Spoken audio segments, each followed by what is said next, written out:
Hemos estado en las últimas semanas hablando acerca de cómo vivir vidas cristianas poderosas, victoriosas, bendecidas. Y como hemos venido diciendo, esto no es una especie de suerte, de lotería, ¿no? Que a unos les toca y a otros pobrecitos que no hay manera, sino que hay unos principios generales que hay que conocer, verdades que hay que conocer y aplicar a nuestro diario vivir. Y esto, ya te digo, no es cuestión de suerte, no es cuestión de decir, bueno, será que porque una persona lleva ya mucho tiempo en el Señor, parece como que ya la victoria es algo que forma parte de su estilo de vida. No tiene nada que ver con el tiempo. De hecho, hay creyentes que llevan muchos años en los caminos del Señor y puede ser que se dé el caso de que todavía no sean victoriosos o vencedores en todas las áreas de su vida. Y después te puedes encontrar con personas que llevan mucho menos tiempo en los caminos del Señor, que puede ser que tengan claro y que las áreas de su vida que en otros creyentes que llevan más tiempo, que ya deberían tal vez de dar ejemplo, pues ya las tienen ellos dominadas, ¿no? Entonces ya te digo, no es cuestión de suerte, no es cuestión de tiempo, es cuestión de conocer la verdad. La verdad, tenemos el texto aquí arriba, os hará libres, pero no solamente conocer la verdad, sino aplicarla.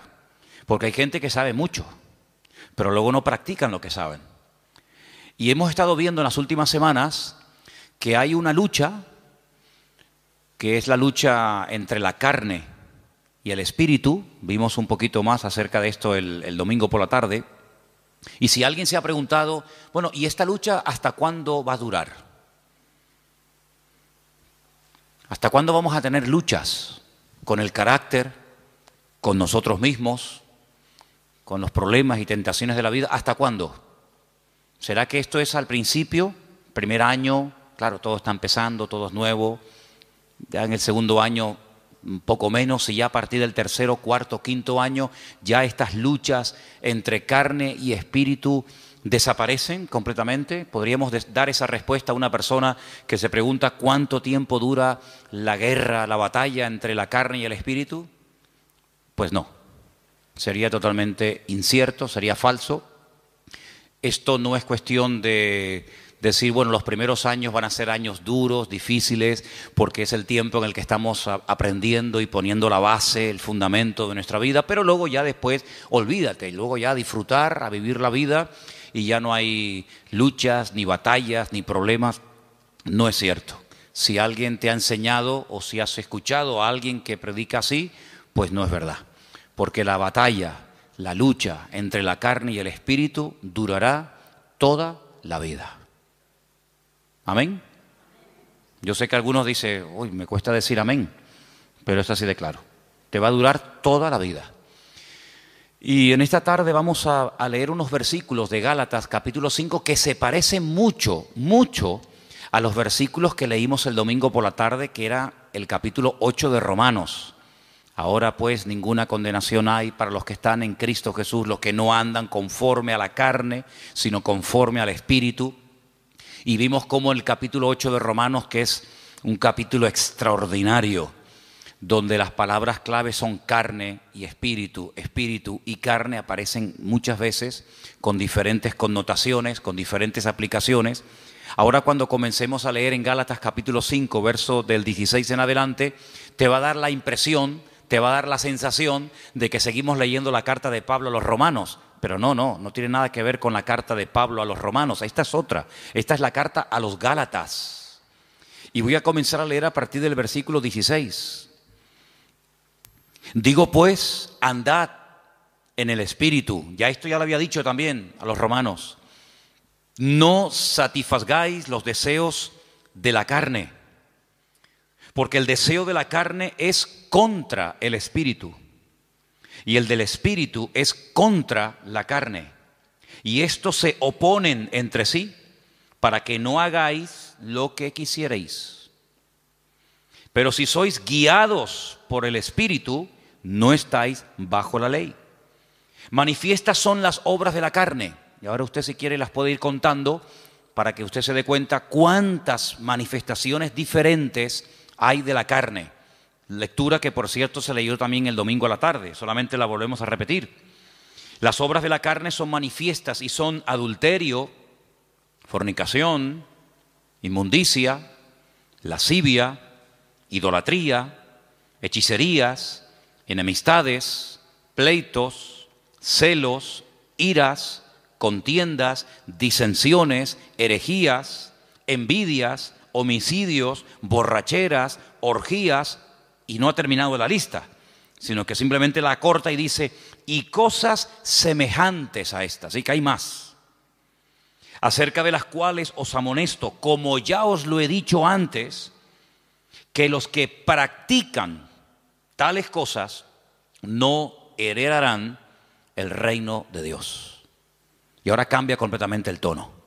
Ahora se va al tema del Espíritu y dice, mas el fruto del Espíritu es amor, gozo, paz, paciencia, benignidad, bondad, fe, mansedumbre, templanza. Contra tales cosas no hay ley. Los que son de Cristo han crucificado la carne con sus pasiones y deseos. Si vivimos por el Espíritu, andemos también por el Espíritu. No nos hagamos vanagloriosos e irritándonos unos a otros, envidiándonos unos a otros. Si Pablo nos presenta un panorama muy real. Pablo en ningún momento presenta a las iglesias que él pastoreó y fundó en su época como iglesias, como comunidades perfectas, donde no había celos, envidias, no había en definitiva pecado. Claro, si así fuera, nosotros nos sentaría muy mal y nos sentiríamos como los peores cristianos del mundo si leyéramos que los Gálatas, los Corintios, los Filipenses, los Tesalonicenses eran hermanos donde nunca ocurría nada malo, nada negativo, no había envidias, ni peleas, ni celos, ni discrepancias entre los hermanos. Pues nosotros al leer eso, si fuera así, diríamos, Señor, pero qué malos somos. Somos unos pésimos cristianos, porque mira cómo vivían nuestros hermanos del siglo I, sin criticarse, sin tener envidia entre ellos, sin haber competiciones, celos, divisiones, ¿verdad? Sin embargo, el panorama es todo lo contrario. Es todo lo contrario. Mire, si fuéramos a la primera iglesia, a la iglesia primitiva, la iglesia madre, la iglesia de Jerusalén, una iglesia, pues imagínate tú, estaban allí todos los apóstoles, todos los discípulos del Señor, atendiendo, pastoreando la iglesia. De los 12 eran 11, porque uno, todos sabemos que se quitó la vida, Judas, pero el resto estaban allí. Ahí estaba Juan, estaba Tomás, estaba Pedro, estaba Santiago. Así que los mejores maestros, los mejores pastores, testigos presenciales de los milagros y de las enseñanzas del Señor. Algo increíble, una iglesia próspera. Dice la Biblia que no había necesitados entre ellos, no había necesitados. No había gente de clase alta, de clase baja, gente con un poder adquisitivo tremendo, gente que los pobrecitos no tenían ni para comer. Dice que entre ellos no había necesitados. ¿Y cómo solucionaban este problema? Porque en las iglesias hoy en día se ven muchas diferencias. Gente que está muy bien, gente que no está tan bien, gente que le sobra de todo, gente que le falta de todo. Pues ¿cómo es posible que en aquellos tiempos el Señor diga, y está escrito, y esto ha sido inspirado por el Espíritu, lo cual no es ninguna exageración ni mentira, que en la iglesia no había ningún necesitado? Bueno, pues muy fácil, muy fácil. Dice la Biblia que los que tenían mucho vendían, se desprendían de su patrimonio y lo repartían a los que no tenían. Sí, pero bueno, es que eso es lo que dice la Biblia, que los que tenían propiedades, no todos tenían propiedades, evidentemente, pero los que tenían propiedades, los que tenían un patrimonio muy grande, lo vendían y no se lo quedaban para ellos, sino que dice que lo repartían, lo ponían a los pies de los apóstoles y ellos sabían a qué familias y a qué hermanos y cómo y cuándo repartir, de tal manera que dice que no había. De puertas para afuera, en el mundo, en la calle, habría, imagínate tú, mendigos, necesitados, pero dice que en la iglesia no había necesitados entre ellos, sino que todos tenían todas las cosas en común. Entonces, claro, muchas veces la gente dice, pero hermano, las cosas que se leían en la Biblia, aquellos milagros, aquellos acontecimientos tremendos, hoy en día no se ven. Hombre, evidentemente, ¿cómo se van a ver? Si la vida de los cristianos no tiene absolutamente nada que ver, nuestras vidas con eso de la propiedad privada y con eso de la privacidad, etcétera, etcétera, nuestras vidas no tienen nada que ver con la vida que aquella gente llevó, por lo menos durante un tiempo. Y uno dice, una iglesia tan bendecida, con tantas enseñanzas, con los apóstoles, con milagros, porque mira que había milagros allí, milagros que a veces ocurrían hasta sin pedirlos, sin querer. Pedro dice que un día iba al culto y cuando él iba caminando, claro, uno proyecta la sombra y dice que la sombra, ni siquiera imposición de manos, ni oración directa, sino su sombra, dice que cuando pasaba y caía por encima de los enfermos, eran sanados, la sombra de una persona, la sombra. Eso no lo hemos visto nosotros nunca, y no sé si alguna vez lo veremos, pero en aquellos tiempos era normal. Y cuenta la palabra que incluso había gente que vivían lejos, ya un poquito más adelante en los tiempos del apóstol Pablo, cuando ya era un apóstol, y dice que había personas que vivían lejos, incluso que tenían problemas con demonios terribles, y Pablo se quitaba una prenda de su ropa, un pañuelo, lo que fuera, y se lo mandaban a través de un familiar o de un vecino o de un amigo, y cuando se lo ponían encima aquella persona se sanaba, era liberado. Unas cosas increíbles, ¿no? Increíbles. Multitudes se convertían, un día 3.000, otro día 5.000. Los cultos de oración eran diarios, dice que todos los días subían a la hora tercera, a las 3 de la tarde, la hora de más calor, pues no había siesta, sino la siesta era culto de oración todos los días. Iban a entrar a la iglesia y la gente pedía y oraban por ellos y ya entraba. Imagínate tú, empezar el culto ya con sanidades y milagros y aún no había empezado el culto. Una iglesia increíble. ¿No te hubiera gustado formar parte, aunque sea un tiempito, de esa iglesia? ¿No te hubiera gustado escuchar? ¿Quién predica el jueves? Juan, el discípulo amado. ¡Wow! Y el domingo por la tarde, Pedro y Santiago. Y el próximo jueves, Tomás. Y el siguiente, una gloria increíble. Pero ¿cuál fue el primer problema de esa iglesia? ¿Cuál fue el primer problema? ¿Económico? No, porque no tenían problemas económicos, porque ya ellos sabían cómo solucionar los problemas internos de la iglesia. Ellos sabían perfectamente, oye, no llega para tal, pues no pasa nada, si no llega, yo tengo una casa, la vendo, pum, y con eso se paga no sé qué. Oye, que ahora no tenemos para no sé qué, no pasa nada, tengo un terreno. Ellos sabían perfectamente cómo solucionar los problemas económicos. Entonces, ¿cuál fue el problema de la iglesia? Si no fue económico, si no fue falta de crecimiento, si no fue mala doctrina, mala enseñanza o herejías, ¿cuál fue? Murmuración. ¿Cómo? ¿Pero cómo se pueden murmurar? ¿Cómo se pueden criticar unos a otros los hermanos en semejante iglesia? ¿Y por qué murmuraron? Porque cuando llegaba la hora de la comida, que por cierto, comían todos juntos porque era una especie de gran comunidad, pues no sé, dice que las viudas que eran de origen judío, parece, no sé si es algo que realmente era así, pues eran criticadas por otras viudas que dicen, mira, ella le has puesto 2 chuletas, a mí me has puesto una sola.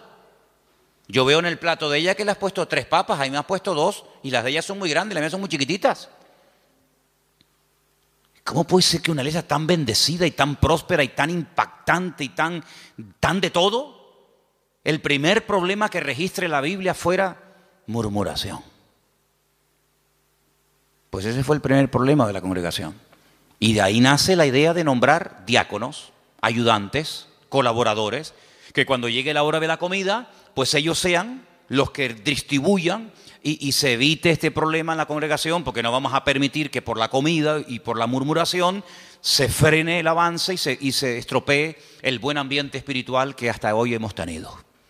Y entonces dijeron, vamos a nombrar 7 hermanos de confianza, 7 hermanos que los vamos a poner como diáconos, que se van a encargar a partir de hoy de solucionar este tema. Porque nosotros no nos vamos a poner ahora a servir las mesas. Lo nuestro es otra cosa. Lo nuestro es la palabra, la oración, tener comunión con el Señor, atender espiritualmente al pueblo. Pero ahora si nos vamos a poner a dar de comida a miles y a miles de personas, se nos va el día en esto y al final no cumplimos con lo que teníamos que cumplir. Pero claro, pusieron unos requisitos. Dice que tenían que ser hombres llenos del Espíritu Santo, de fe y de buen testimonio y sabiduría, para servir las mesas. Pues si eso eran los requisitos de los diáconos, ¿cómo tenían que ser los apóstoles y los pastores en aquella época? Yo creo que muchos de los que somos pastores hoy en día no podríamos ser ni diáconos en la iglesia primitiva, porque ponían el listón tan alto, era algo tan elevado que pedían para que una persona pudiera atender las mesas, que tú imagínate lo que tenían que pedir para ser pastor. Algo realmente increíble. Así que vemos que el problema de la carne y del espíritu Ya surgió en el seno de la primera iglesia, en la iglesia primitiva. Imagínate 2000 años después. Imagínate 2000 años después. Si viendo y viviendo en aquel tiempo y en aquel ambiente y aquella atmósfera de gloria, de bendición, de un mover de Dios espectacular, donde todo lo que ocurría era genuino. Las cifras que se dan no son aumentadas, no se estiran las cifras. Bueno, eran 200 los que se convirtieron, pero tú pones ahí 5000. No. Todo era genuino, los milagros eran genuinos, las sanidades eran genuinas. Todo lo que ocurría era genuino, no eran cifras evangelásticas. Eran cifras genuinas, milagros realmente del Señor.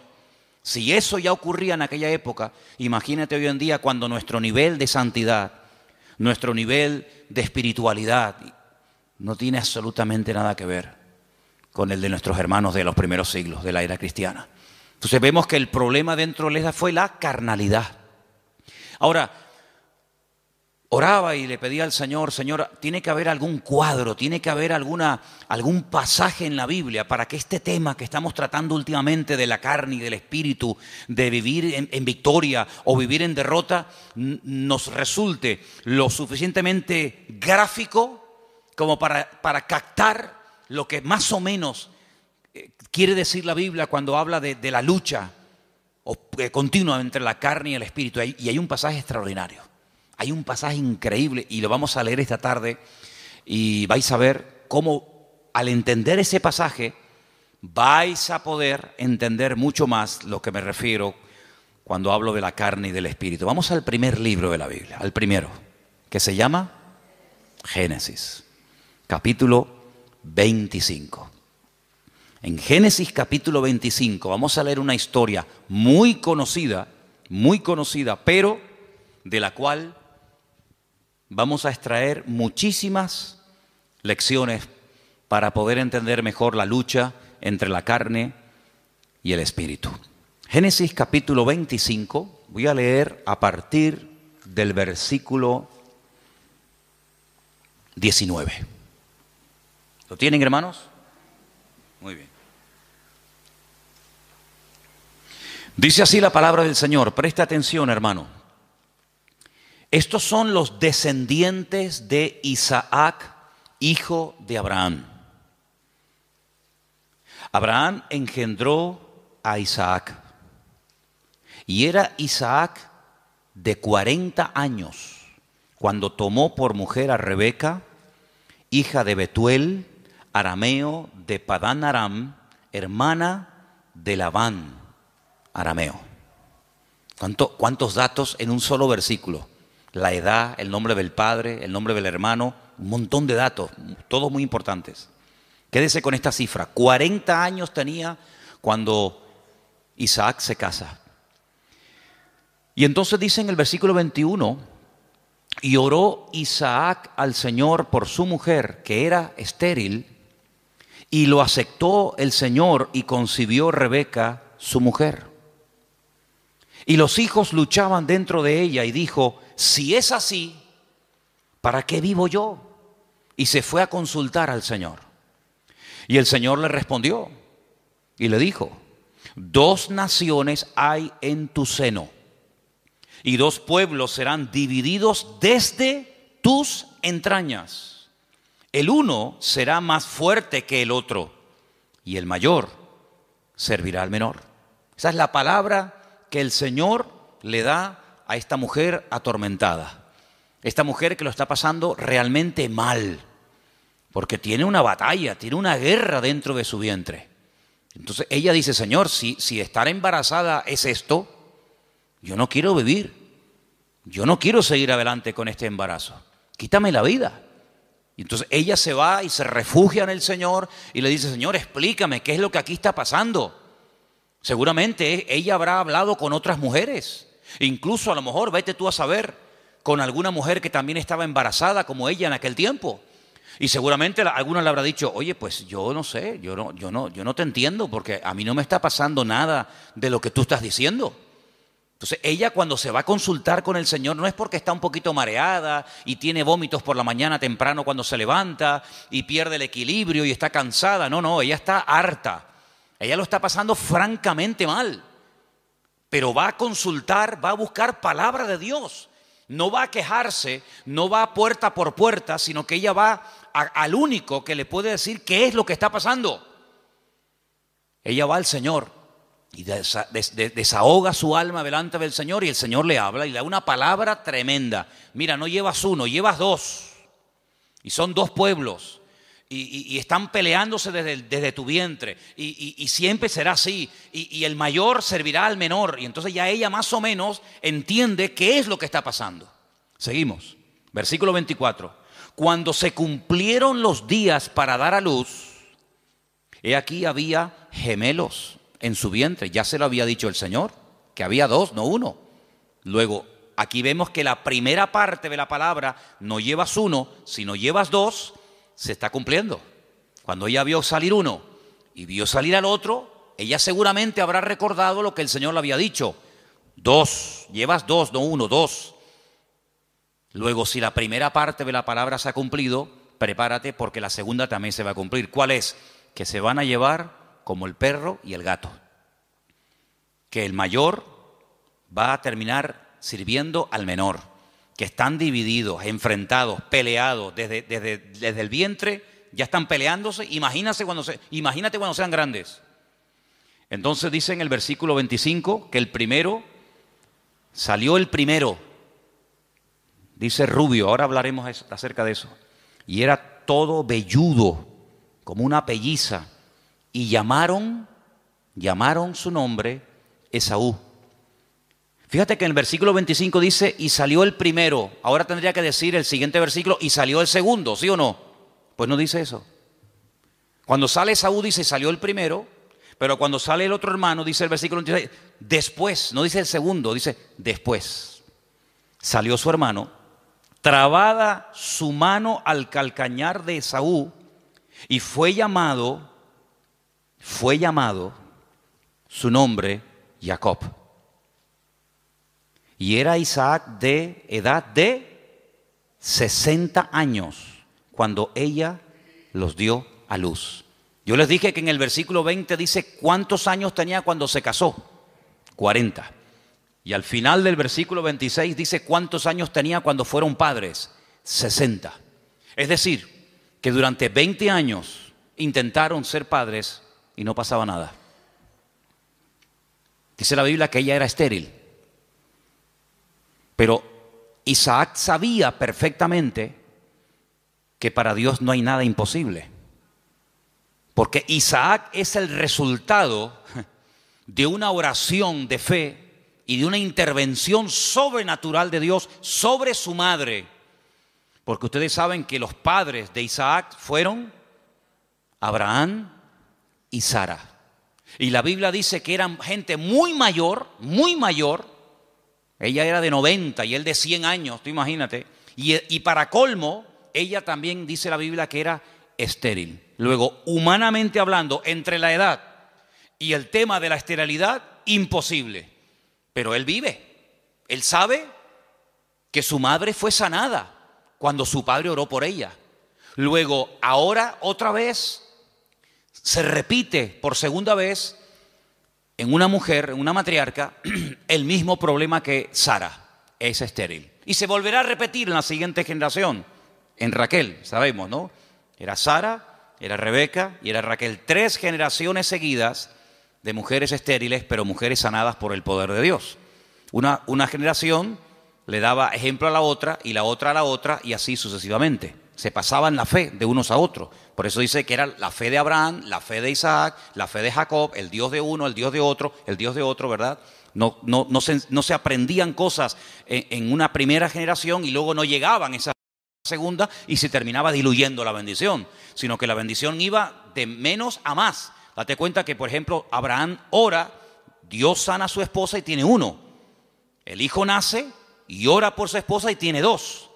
Y nace el tercero, que sería el nieto, en este caso el hijo de Isaac, y en vez de 2, tiene 12 varones y una hembra. Luego la bendición siempre va de menos a más. Ahora, fíjate qué curioso, 40 años tenía cuando se casó, 60 cuando fue padre. Quiere decir que durante 20 años no hay registro en la palabra de que Isaac orara por este tema. Esta es la primera vez que encontramos a Isaac orando por un tema familiar. Esta es la primera vez que la Biblia dice que Isaac se paró y dice, lo hemos leído en el versículo 21, Isaac oró al Señor. Si ustedes leen antes de este versículo y en capítulos anteriores, no dice absolutamente nada.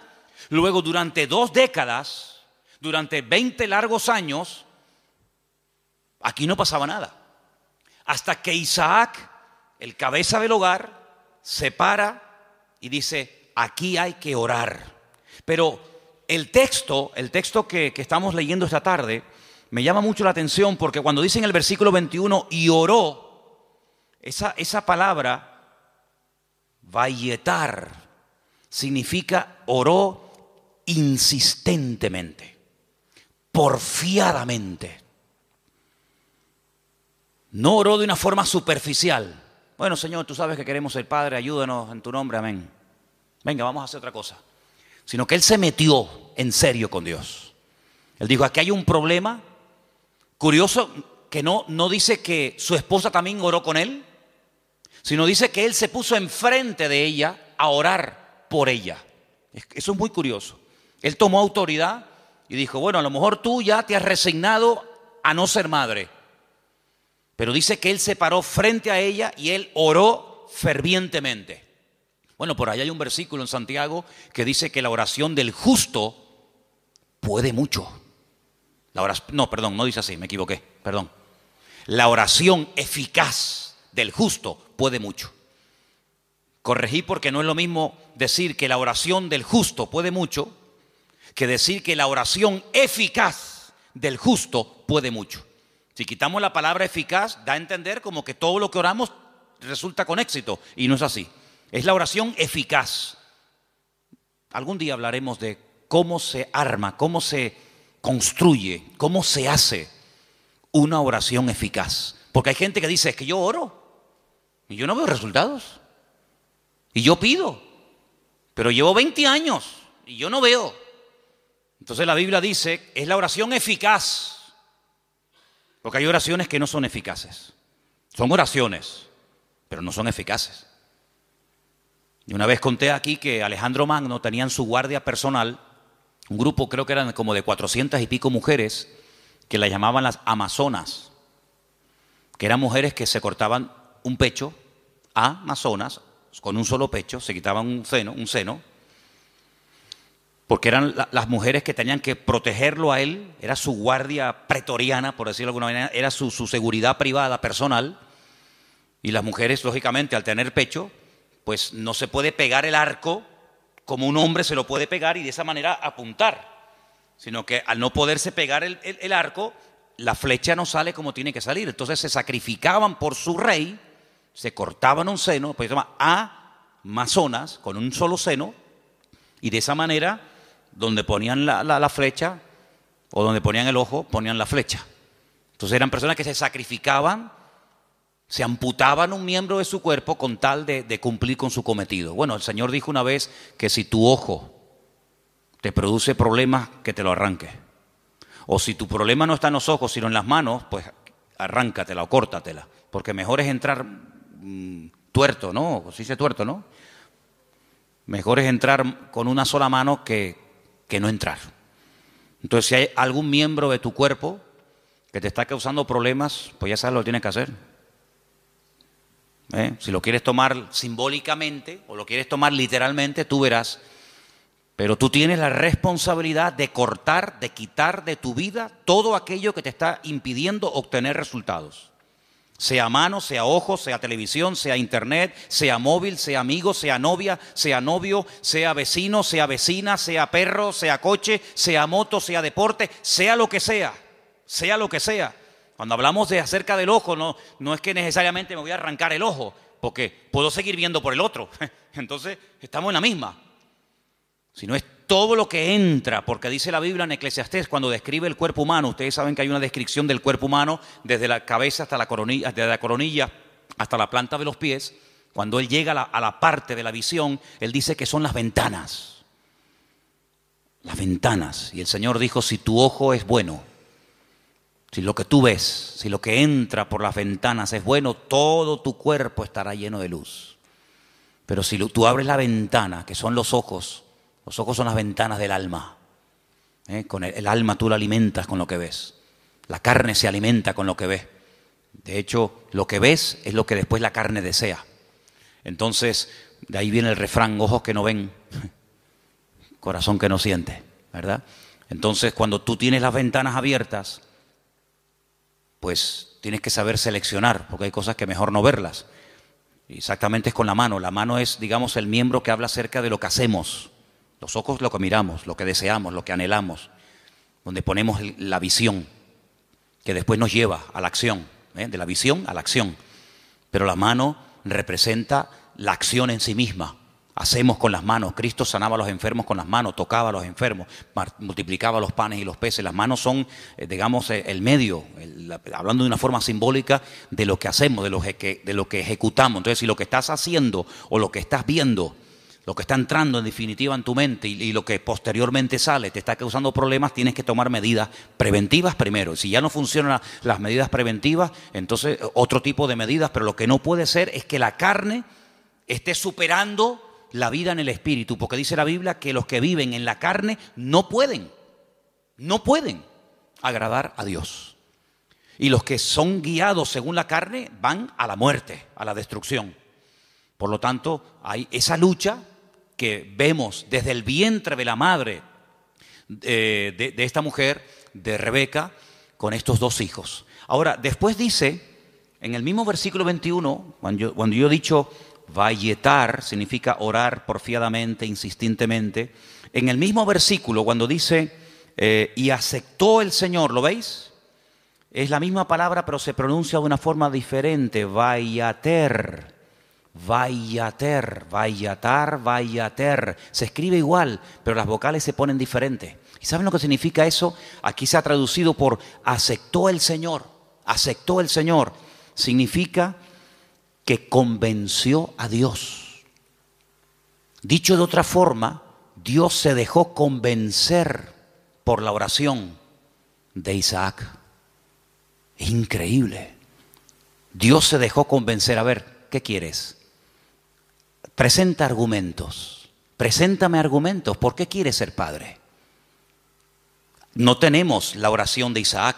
Solamente tenemos el hecho de que oró Isaac al Señor y el Señor dijo, está bien. Pero la oración que hizo Isaac al Señor, qué pena, no la tenemos. ¿Te hubiera gustado que estuviera ahí? Algún día cuando lleguemos a la gloria decir, oye Isaac, ¿puedo hablar contigo un segundito?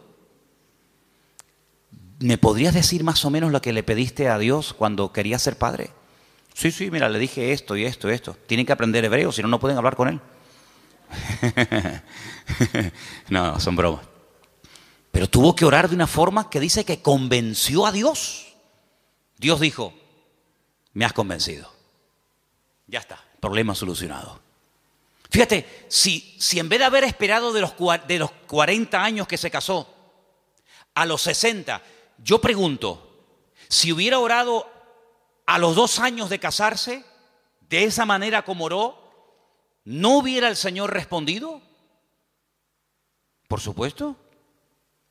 Si hubiera orado cuando tenía 25, cuando tenía 45, 50 años,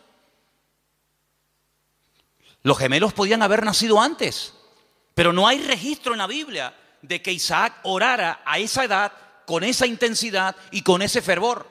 Pero sí hay registro en la Biblia, a los 60 años, cuando él ora, el Señor se deja convencer.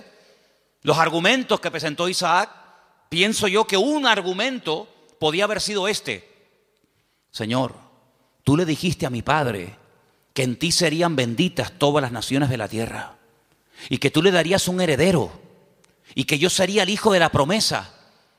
Pero Señor, cuando yo me muera, mi padre vio en mí el cumplimiento de la palabra. Yo soy el hijo de la promesa. Por eso me pusieron Isaac, que significa ríanse, gócense, alégrense. Estaba todo cerrado, estaba todo opuesto. La esterilidad de la madre, la vejez del padre, imposible. Pero ríanse, Isaac. Yo soy el hijo de la promesa, pero ¿y cuando yo me muera? Se acabó la risa, se acabó la alegría. Cuando yo y mi mujer nos muramos, ya no hay continuidad. La bendición nació y murió con nosotros. ¿Cómo puede ser esto? Señor, dame hijos para que siga la bendición. Y ahí presenta argumentos. Y ahí, en el buen sentido de la palabra, Isaac dialoga, discute, pelea con Dios en oración y dice, Vayater, Dios se dejó convencer. Estoy de acuerdo, Isaac, perfecto. Tu mujer a partir de ahora quedará embarazada. Qué tremendo, ¿eh? Qué tremendo. Si nos tomáramos más en serio, no solo la oración, sino cómo oramos, qué diferente sería nuestra vida, ¿sí o no? A veces no tenemos suficiente fe. Yo sé que la fe la tenemos que poner en el Señor, eso lo tengo más claro que el agua. Pero el Señor nos ha dado un medio poderosísimo, que es la oración. Si lo usáramos más, si oráramos más fervientemente, y esto no tiene nada que ver con el carácter de uno, porque Santiago, cuando dice que la oración eficaz del justo puede mucho, pone un ejemplo. Uno dice, bueno, oración eficaz de un justo, a ver, ¿quién podría ser? ¿Quién? No hace falta que te rompas la cabeza. Santiago dice, Elías era un hombre, dice, sujeto a pasiones semejantes a las nuestras. Cuando se enfadaba Elías, hermano, sal corriendo, sal corriendo, que cuando éste se enfada, ora a Dios, te cae una llama de fuego encima y te fulmina, Estaban un día en lo alto de una montaña y el rey dice, llámenme al profeta. Y llega un capitán con sus soldados y le dice, varón de Dios. Así como no le gustó mucho el tonito, no le gustó mucho la forma tal vez como se lo dijo. Y Elías se le queda mirando y le dice, varón de Dios, ¿no? Así como con rintintín. Si yo soy varón de Dios, que quede bien claro y que caiga fuego del cielo y hace ¡uf! Los calcinó a los 50. Hicieron un asado ese día allí en medio del campo. Al día siguiente el rey dice, bueno, esto habrá sido, no sé, una casualidad. Venga, vayan a buscarme a ese hombre. Varón de Dios, venga, date prisa. Sí, si yo soy varón de Dios, que quede bien claro, ¡fum! Ya van 100. No olor a carne en la atmósfera había terrible, ¿no?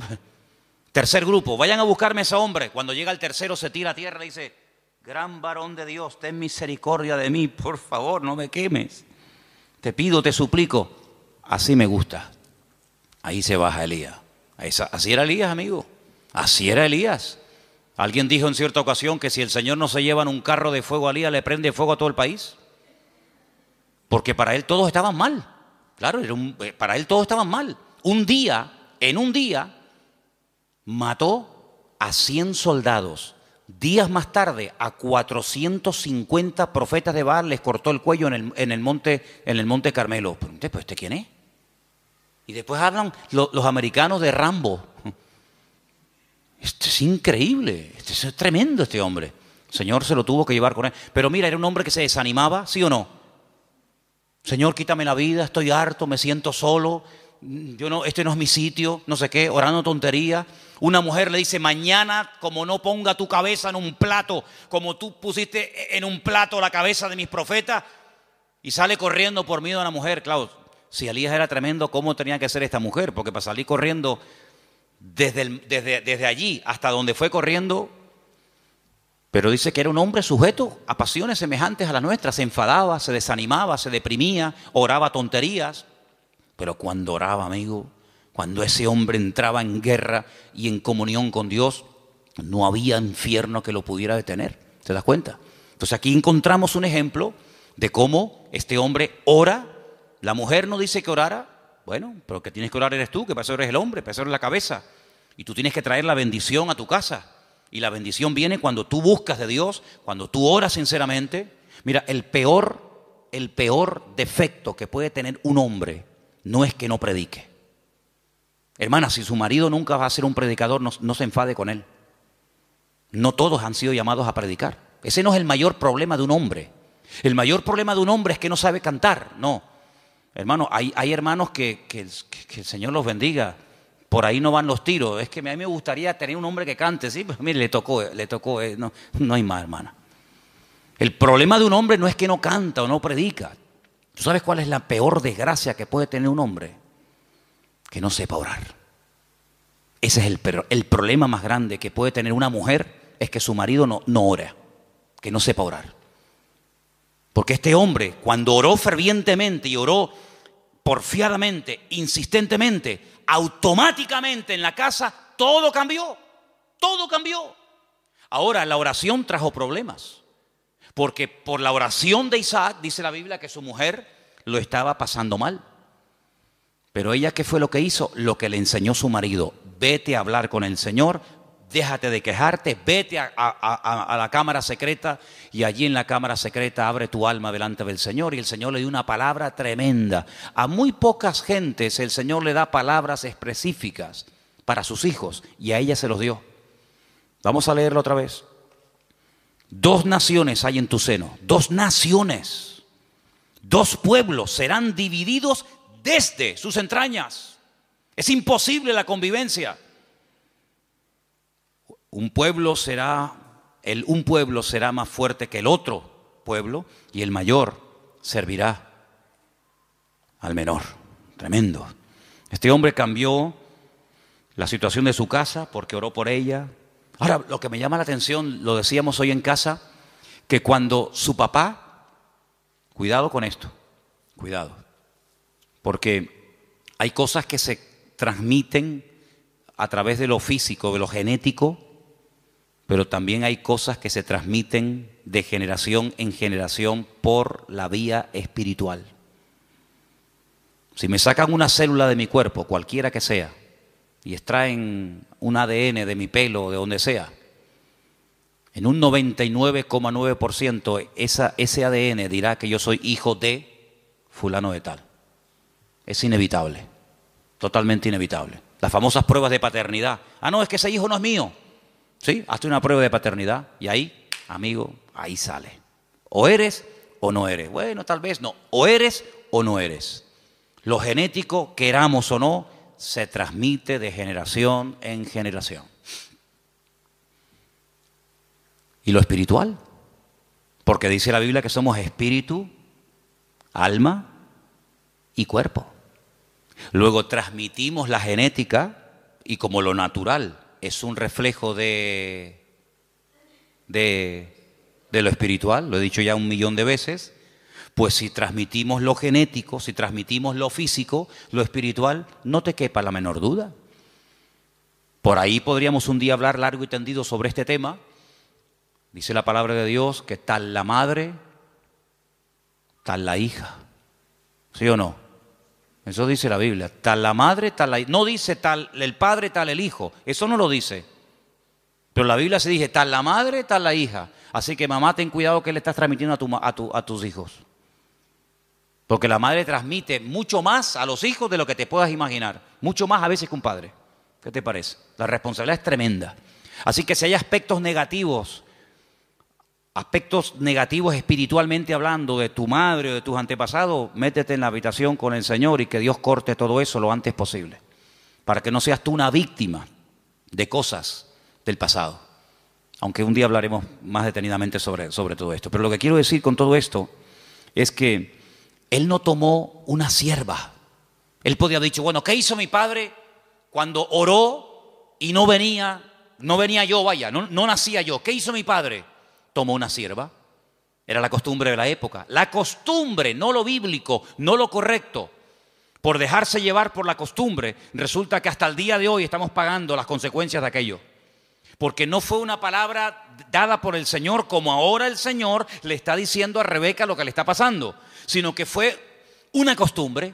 Cuando la señora de la casa no podía tener hijos, o bien porque fuera estéril, o bien porque fuera demasiado mayor, la costumbre era una criada, la criada de la señora, la criada de confianza de la casa, pues podían tener relaciones sexuales, el amo con ella, y ese hijo que naciera se consideraba hijo legítimo del matrimonio.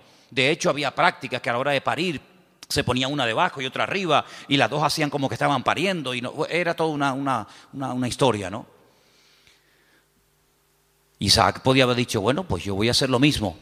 Él no hizo eso. Porque él aprendió que imitar lo que otros hacen para obtener resultados no es lo correcto. No hay que imitar lo que hacen otros y mucho menos tomar costumbres y aplicarlas como si fueran principios bíblicos. Tú no tienes que imitar a nadie. Es que mi padre lo hizo, pero eso no significa que tú lo vas a hacer. Mira, hay un momento en la vida de Isaac en el que él tiene la tentación de hacer lo mismo que hizo su padre. No con la criada, ya eso lo dejamos bien claro, porque Isaac prefirió esperar en Dios 20 años que precipitarse y adelantarse como hizo su padre con Agar, y fue un desastre. Que al final saben que tuvo que expulsarla al hijo, etcétera, etcétera. Pero hay un momento en el que él quiere bajar a Egipto, porque su papá bajó a Egipto. Y entonces el Señor lo para y le dice, no, tú no bajas a Egipto. Entonces no tengas la tendencia de imitar, de copiar, de hacer lo que otros hacen, porque en ese caso le resultó favorable o tuvo algún éxito o tuvo alguna bendición. Dios no es un Dios de métodos, es un Dios de principios. ¿Cuántos dicen amén? Usted no tiene que imitar a nadie. Es que es como, por ejemplo, usted sabe que cuando hay una persona enferma, siempre hay alguien que se te acerca a decirte lo que tienes que tomar. Cuando hace poco tenía la garganta mal, me afectó un poco la garganta, si yo me hubiera tomado todo lo que me dijeron, me hubieran envenenado. Me hubieran envenenado. No, tienes que tomarte tomillo con un poco de orégano y con una cuchara y una yema de huevo. Al rato venía otro. No, lo que tú tienes que hacer es tomarte gárgaras de limón con miel por la mañana. Venía otra. No, lo tienes que hacer de una infusión de jengibre. Si yo llego a mezclar todo eso, estaría muerto. Porque todos tenemos siempre la tendencia de decir a los demás lo que tienen que hacer. Y aquí vemos algo muy importante. Isaac dijo, mi padre hizo mal. Pero yo no voy a imitar a mi padre. Yo voy a orar al Señor, y aunque seguramente Isaac tenía muchas criadas y muchas siervas, yo no voy a hacer eso. Y eso se lo transmitió a su mujer, de tal manera que ella, cuando está mal, lo que hace es lo que su marido le ha enseñado. Vete a orar y el Señor te dirá lo que tienes que hacer. ¿Cuántos dicen amén? Tremendo, este pasaje me gusta muchísimo. Así que no toma el ejemplo de su padre, pero ahora vamos al versículo donde dice que los hijos luchaban dentro de ella. Dentro de ella. Hay otra versión que dice se agitaban. Hay una palabra un poquito extraña en hebreo que es vayitrosasú, algo así, que viene de la raíz ratz, que significa correr, destrozar, aplastar. Se estaban matando los hermanos en el vientre de la madre. No es que decía, échate un poquito para allá, como por las noches, ¿no? Cuando estamos durmiendo, sobre todo cuando hay calor, ¿no? Los matrimonios, cuando hay calor, que dice, échate para allá. Cuando hace frío, dice, échate para acá. No es que quedamos, para allá o para acá, depende de la estación. Échate para allá, échate para acá. No es que estaban ahí incómodos, ¿no? ¿Verdad? Sino que se estaban matando. Querían salir los dos antes de tiempo. Se estaban aplastando, se estaban dando una cuerada entre ellos tremenda. Ahora tú imagínate tener dos, si ya uno es complicado, imagínate tener dos que se están matando y peleando el uno al otro. Bueno, el otro día me contaron algo, yo no sé si será verdad o no, pero dice que una madre embarazada denunció a su hijo antes de nacer porque le estaba dando un mal embarazo. Lo denunció. Y dice que un juez aceptó la denuncia y que cuando salga niño, no sé, lo llevarán a comisaría o le pondrán las esposas, yo no sé. Denunció al hijo porque le estaba causando problemas al embarazo. Oye, hay que estar de verdad. Después dicen que nosotros estamos locos, pero el mundo está, bendito sea Dios. Denunció al bebé que aún no ha nacido. Imagínate tú, su propia madre. Pórtate bien, que te portes bien, que no te muevas.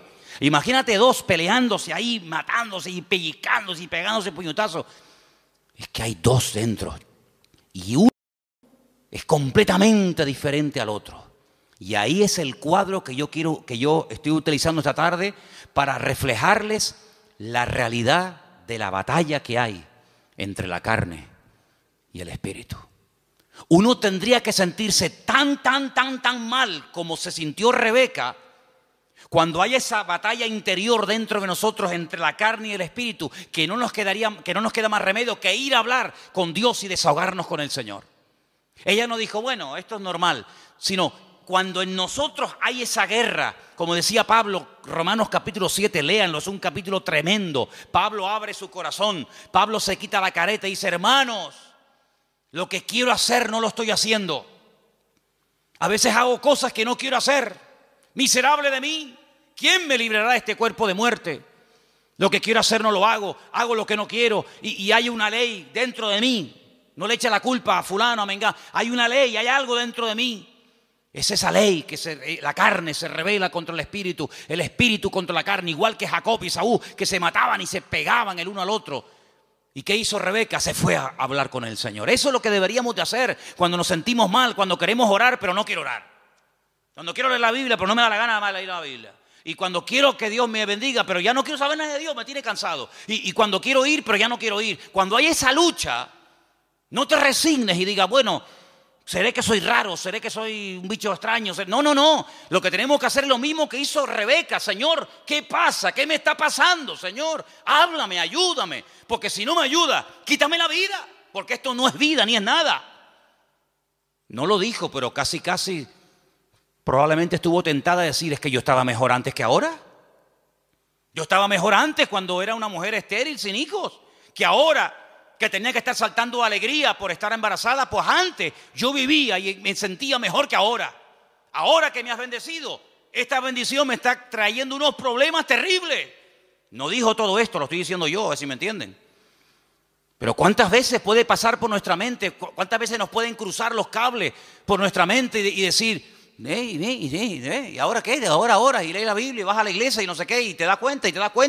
El diablo es tremendamente cruel con nosotros y nos hace ver un panorama irreal, pero lo pinta de tal manera que parece que es real. Tremendo. Ya se lo dijo al Señor, solamente te quiero pedir una cosa, que te postres y me adores. Y si lo haces, mira qué fácil, te postras, me adoras y ya está. Te doy todos los reinos de la tierra. Y el diablo lo que quiere, detrás de toda tentación, detrás de todo ataque, siempre está lo mismo. Claudica, tira la toalla, ríndete. ¿Y qué es rendirse? Es darle la razón al diablo. Pero dice la Biblia, sométete a Dios, resiste al diablo y huirá de vosotros. ¿Cuántos dicen amén? No dice, no, yo me someto a Dios y el diablo huye. Es que no dice eso. Es que no dice eso. Como tú te estés montando una vida cristiana diferente a los principios que dice la palabra, te vas a llevar cada palo, te vas a llevar cada desilusión, porque ves que haces cosas y no funcionan. Y no hay nada peor que hacer algo y ver que no funciona y te enfadas con Dios.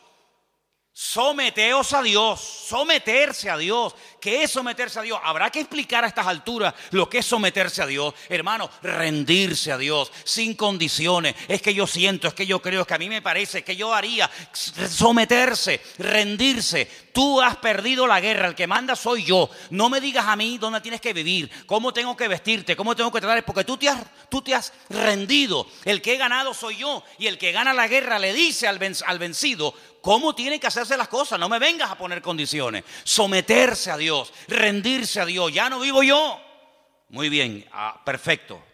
Ahora que te has sometido, ahora que te has rendido, ahora puedes resistir. ¿A quién? Al diablo. Y huirá, tiempo futuro, huirá. Pero no me dices cuándo, no. Te digo el presente, sométete, resiste, tiempo presente. Y en futuro, la victoria, huirá. Es decir, si tú te has sometido a Dios, tú sabrás, yo no sé. Si tú te estás sometiendo a Dios diariamente, porque no es que me sometí el domingo pasado y durante toda la semana hago lo que me da la gana. No, me someto el lunes, me someto el martes, me someto el miércoles, me someto cada día, cada instante de mi vida. Si yo me estoy sometiendo, yo tengo que resistir el lunes, el martes, el miércoles. Y si no se ha solucionado el problema, si no ha huido el enemigo, si no se ve un rayo de luz en el horizonte, ¿qué hago? Pues quiere decir que tienes que seguir sometiéndote a Dios y resistiendo. Sometiéndote y resistiendo. ¿Hasta cuándo? Hasta que huya. Ese es el objetivo, hacer huir al enemigo, ¿sí o no? Cuando tú te montas en un avión, imagínate que te vas de aquí a Madrid y por el camino dice, señorita, una preguntita por favor. ¿Estas turbulencias es normal? Sí, sí, es normal. ¿No me podría dejar usted a mí por el camino, por favor? ¿Cómo? ¿Cuánto tarda esto? 2 horas y media. ¿2 horas y media? No, yo no. No, dígale al chofer que en la próxima parada me bajo. Menos mal que no hay timbre en los aviones. Si hubiera timbre, ¿cuántas veces le darían la paliza al pobre piloto? Para, aquí me quedo. No, tú tienes que llegar hasta el final, porque tú saliste de un sitio para llegar a otro. Y en la vida cristiana no hay paradas intermedias. Saliste y no volváis atrás, dice la Biblia. El Señor le dijo al pueblo de Israel, no hagan otra vez nunca este camino de vuelta. Yo los he sacado de allí para llevarlos a la tierra de prometida, la tierra que fluye leche y miel. No se les ocurra nunca más, ni a ustedes, ni a vuestros descendientes, hacer el camino de vuelta a Egipto, porque no hay marcha atrás. Y en la vida cristiana dice que el que pone la mano en el arado no puede mirar atrás, porque si pongo la mirada atrás, el surco no sale derecho, sale todo torcido, y eso es un desastre, es un desastre. Por lo tanto, vemos en este pasaje que se oró, se obtuvo resultados, pero lo que queremos hablar con todo esto es de la diferencia de Esaú y de Jacob, para después darnos cuenta de lo que es la carne y de lo que es el espíritu. Serían divididos, separados, enfrentados desde el vientre de su madre. Es decir, convivencia cero, imposible. Cuando hace años, ¿se acuerdan los que estaban? Algunos todavía no saben esto, pero cuando estábamos en el puerto de la Cruz y en una de las casas que hay allí, ¿se acuerdan ustedes que vinieron aquellos santeros? Eran cubanos, total, ¿qué más da? Pero eran cubanos. Hubieran sido japoneses, pues digo, santeros japoneses, aunque nunca me imagino un santero japonés, pero bueno. Vinieron aquellos santeros japoneses y lo primero que me dijeron el primer día, dice, venimos a por ti, por tu casa, por tu iglesia, por tu ministerio, vamos a destruirte. Ya. Yo miré así para que no hubiera ningún hermano y me escuchara. Porque algunos cuando a lo mejor vieron a Cristo volcar las mesas y se sacó el cinturón, dijeron, ¡ah! El Señor se enfadó. Sí, se enfadó, porque hay momentos para enfadarse. Entonces el Señor volcó las mesas y lo volcó correctamente. No se equivocó. ¿Ustedes creen que se equivocó el Señor? Lo hizo todo perfecto. Pues yo le dije a aquello, digo, ay amigo, ustedes no saben dónde han caído. Y una serie de cosas más. Entramos en guerra. Claro, entramos en guerra. Mataron palomas. Me iba por las mañanas allí, tenían todo el patio lleno de huevos, de plumas, de sangre, un pavo degollado, velas negras, cocos, no sé qué. Y yo digo, tú sigue haciendo lo que quieras. Sí, haz lo que quieras. Como si quieres matar una piara de cochinos aquí en el patio, me da exactamente igual. Y el Señor me dio una palabra orando una noche en el muro allí en Jerusalén. Y me dijo, de aquí a poco se irán y no los verás nunca más. Mirarás y el malo ya no estará. Y nunca más lo verás. ¿Qué te parece? Entramos en guerra, se fueron, no como vinieron. Cuando alguien viene a hacerte daño no se va igual que como vino. No. En el mundo espiritual no. En el mundo puede ser. Pero en el mundo espiritual, cuando alguien viene a hacerte daño no se va igual que cuando vino. Se va peor. Se va dividido. Dice, por un camino viene y por 7 se marchan. Sí, la reacción a nuestro favor siempre es en contra del enemigo, evidentemente. Y llegó un día en el que yo dije, ya está, se acabó. Uno de ellos me llamó. Me llamó aparte y me dice, ¿puedo hablar con usted? Ya cuando a mí me hablan de usted, yo digo, qué curioso. Ya me habló de usted. Y me dice, ¿por qué no llegamos a una convivencia? Así me dijo, esa fue su palabra. ¿Por qué no llegamos a una convivencia? Y le dije, jamás en mi vida, por encima de mi cabeza, yo jamás conviviré con ustedes. Hijos del diablo, les dije. Que vienen aquí ustedes a hacer daño. Convivencia en absoluto. La única convivencia que hay es que ustedes quemen toda esa basura, lleguen adentro a la iglesia, se conviertan y le pidan perdón a Dios por lo que están haciendo. Se fue, imagínate tú, como un saltaperico. ¿Qué te parece, amigo? Convivencia, principio del fin. ¿Ya quieren convivir? Pues ya saben que no pueden, vamos a convivir. No habrá nunca convivencia entre Esaú y Jacob, jamás. Es más, la debilidad y la derrota de uno fortalece y le da la victoria al otro. No pueden estar los dos como cabeza. Cuando uno está como cabeza, el otro tiene que estar como cola. Y cuando el otro está como cola, el otro está como cabeza. Es algo antagónico, no pueden estar los dos en la cúspide de la pirámide. O uno está arriba o el otro está abajo. De hecho, cuando uno está arriba es porque se ha fortalecido con la debilidad del otro. Y cuando el otro está abajo es porque su fortaleza la ha perdido y la ha tomado el otro que le ha vencido. Eso es así en el mundo espiritual. No puede haber convivencia entre la luz y las tinieblas. Donde hay luz, no hay tinieblas. Y donde hay tinieblas es porque hay ausencia de luz. Pablo utiliza todo esto y dice, hermanos, qué común unión puede haber entre Satanás y Cristo. Qué común unión puede haber entre la luz y las tinieblas, entre un inconverso y un creyente. Ninguna. Por eso dice, no se unan. El mundo quiere unirse, claro. Para el enemigo eres atractivo, para el enemigo eres un trofeo de guerra. Pero le dice el Señor al creyente, no al inconverso. Al creyente dice, no te unas. Él querrá unirse contigo. Hay gente del mundo que se enamoran de chicas cristianas. Hay chicos de la calle que se enamoran de chicas y los del mundo claro, porque tienen un atractivo, tienen una gracia de Dios. Pero tú enamorarte de uno del mundo, ¿estás loco o qué? Es convertirte en tinieblas siendo luz, amigo. Es increíble. No hay ningún tipo de convivencia y por eso lo que el Señor le está diciendo a esta mujer, a Rebeca, es que no habrá convivencia ni dentro ni fuera, ni cuando son chicos ni cuando son grandes. Y cuando los dos nacieron, dice la Biblia que uno era de una manera y otro era de otra. Es decir, natural reflejaba lo distinto que eran el uno del otro. Y eso es lo que tenemos que tener en cuenta para darnos cuenta de que vivir en la carne es totalmente opuesto a vivir en el espíritu. Y no he terminado, mira todos los apuntes que tengo aquí apuntes para una semana, pero quiero terminar diciendo algo, escúcheme bien. Si alguien se pregunta, ¿y puedo vivir un poquito en la carne y un poco en el espíritu? Por ejemplo, sábado hay culto de jóvenes, ¿no?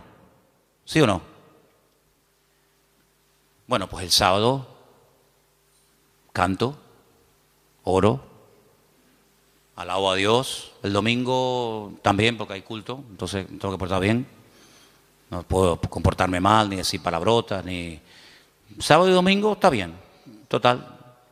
Pero claro, ya el lunes, el martes que no hay culto, el miércoles que no hay culto, entonces no has entendido nada. Porque no se puede convivir, no se puede vivir en la carne y en el espíritu. Hubo un hombre en la iglesia de Corinto que estaba dentro de la iglesia, dentro del cuerpo de Cristo, pero estaba viviendo en la carne. ¿Sabéis el caso, no? Dice la Biblia que el pecado que estaba cometiendo, cuando Pablo se lo comenta, dice, oye, pasa esto y esto. ¿Cómo? Dice, lo que ese hombre está haciendo, el pecado que está cometiendo, ese perverso, lo llama así la Biblia, perverso, que viene de pervertido. Dice, ni los del mundo lo practican. Ni los del mundo están viviendo en tanto desorden como ese que se llama hermano, pero se ha metido dentro de la congregación y no tiene nada que ver con una vida de un cristiano. Pablo dice, yo ya lo tengo claro. Bíblicamente dice, yo ya he juzgado ese caso. Yo ya lo he juzgado. Juntaos vosotros con mi postura, con mi espíritu, con mi determinación y cogerlo y sacarlo de ahí. Entréguenselo a Satanás para que destruya la carne a ver si su espíritu se salva. Una cosa increíble.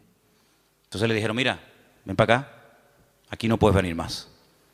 Te estaba acostando con la mujer de su marido, de su padre, que a lo mejor no era su madre, pero podía ser la madrastra. Estaba teniendo relaciones sexuales con la mujer de su padre. Y Pablo dice, pues pero eso ni en el mundo se hace eso. Ni en el mundo se comentan esos pecados. Cójalo, dice que lo echaron fuera para que Satanás lo zarandeara, lo sacudiera. Cuando tú sales de la iglesia, el diablo te dice, ven. El 4 de junio tú estabas aquí en la plataforma llorando, diciendo, Señor, usa mi vida, voy a servirte, cuenta conmigo, diablo, te reprendo, te ato. Y el diablo escuchando. El diablo dice, hoy está eufórico, hoy está animado, le tocó el mensaje, está potente. Espérate la semana que viene. Cuando estás, no voy más a la iglesia, estoy desanimado. No sé qué. El diablo dice, ven para acá. ¿Qué me dijiste tú el otro día por la tarde? Te reprendo, diablo, fuera, diablo. Ven, te mete una sacudida en un minuto que tus 6 meses de cristiano te los tira por tierra, amigo. Te mete una tunda que en algunos casos algunos ni se levantan. Fíjate lo que te digo, ¿eh? Cuando ustedes oren, ustedes se están comprometiendo. El mundo espiritual oye, los demonios oyen, los ángeles oyen, Satanás oye, Dios oye. Y el mundo espiritual tiene una característica que a veces los seres humanos hemos perdido, y es que son pacientes. Son pacientes, saben esperar, son sigilosos como la serpiente, que están horas y horas y horas en un charco de agua colgados en un palo. Horas ahí sin moverse, no pestañean nada, esperando que pase una presa. Uno dice, vámonos ya, aquí no viene nadie, está uno pescando, llevamos 10 minutos, pues espérate un momento, si acabamos de llegar, vámonos ya. La serpiente está ahí esperando, 1 hora, 2 horas, hasta que ¡ra! Son así, amigos. Entonces el diablo en el mundo espiritual hay esa característica de saber esperar. ¿No dice la Biblia que está como un león rugiente? ¿Buscando a quién? ¿A quién devorar? A veces no lo tiene fácil, hay que ser sincero. A veces no encuentra uno una presa fácil. Pero cuando el lobo, cuando el león, cuando el animal que va a cazar, que vive de la carne, de lo que mata, va a cazar, no ataca al primero que ve. Jamás hace eso. Se sube en un lugar alto y observa la manada.